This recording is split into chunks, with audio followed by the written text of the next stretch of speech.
Praise be to Jesus. Hi everyone, Charles here with you. Well, I'm going to take a minute here and explain to you what this dog is doing on this carpet. To me, it makes sense. All right, let me explain this. So the name of the channel is Watchdog of Truth.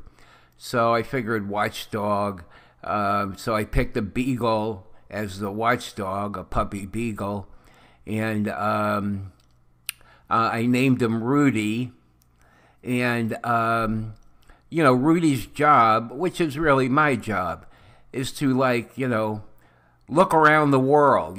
That's what he's doing. He's flying around the world looking for error, error in, Catholic teaching or error in speaking, from the modernists or whatever. So this is what Rudy's doing on the carpet.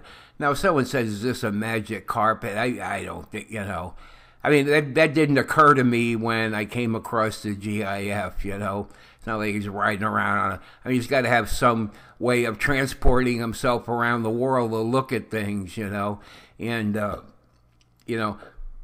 mean, I didn't see, maybe I could have found Snoopy or something in an airplane. Isn't Snoopy a beagle? But I didn't see that. I saw this and I just thought, this is innocent enough. It gives the idea that I think it accurately reflects in a cartoonish sort of way what exactly I do, which is I look around the world to see, who's promoting evil and then bring it to light. And this is what Rudy the watchdog does. I thought it was pretty, a pretty constructive way of, putting a little humor into, an otherwise very serious channel. But, I'm the kind of person who, sees humor in places where other people don't. So I don't know if it really bothers enough people, I'll take it down. I don't want to offend anyone, It's just a very innocent sort of way of explaining what the watchdog is doing. He's looking for error, or he's dealing with error, or he's correcting error when it comes to his attention, or when he sees it. And he's got to get around the world, Well, I was going to put the revolving world in there too, but I just thought, this is... Well, maybe I'll work on that later or something. Anyway... Let's get back to the news here. The Diocese of Buffalo is caught lying by claiming it has no knowledge of any priests working in ministry who are facing allegations of sex abuse. In a press release issued Wednesday, Buffalo's Office of Communications is claiming the diocese is not aware of any priests in active ministry who have allegations against them. The statement said it was responding to assertions made by whistleblowers on Sunday's 60 Minutes that certain priests of the diocese have incredible child sexual abuse allegations against them were still in active ministry. Church Militant has confirmed with the parish that Father Dennis Ritter, who is facing multiple credible allegations of child sex abuse, is currently pastor of St. Elizabeth Ann Seton Church in Dunkirk, New York. A current parish bulletin also lists Ritter as pastor.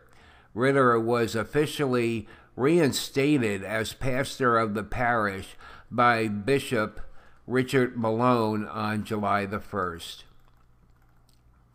In August, Church Militant interviewed one of Ritter's victims, Anthony Ravini.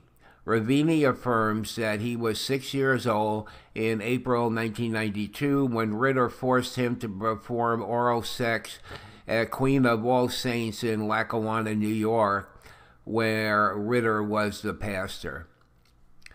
And the article goes on. He should not be in ministry. He should not be in the priesthood. He should be behind bars. Anyway, I guess it gets into, I mean, you get the general idea of what's happening. Well, church militant's pretty thorough, not that they can't make a mistake, and they haven't made a mistake in the past, but, they're real careful not to, when they call somebody a liar, I mean, Buffalo Diocese lies again, is what the headline here is. So, they're as sure as they can be that they're right on target. And how foolish, that we continually see, the covering up, and, you would think we come across somewhere along the line here, maybe in the future, where, that all of a sudden, a bishop, comes forward and says, listen, I've lied about this, and explain the particulars, and I've done this, and I'm willing to take whatever punishment comes to me, but it just doesn't seem to happen. They're so intent on, their how they're going to appear to the world and their position in the world, I guess. And fear, there's a lot of fear, and fear comes from the enemy. So, but I mean, these can't be people that have a deep relationship with Christ and a deep prayer life, because they think they would have run to him. It just shows us how, I'll use the word wishy-washy, our clergy are. I mean, not all of them, but, I mean, I really like to see someone really come forward and really set an example, it'll do good for what it does, It's not going to get the whole church to turn around, not one example, but it would be a good thing. Okay, so that's that. And let me know if you really don't like my... if you don't like Rudy flying around on his carpet. Okay, that's it. Prayer coming up. Bye.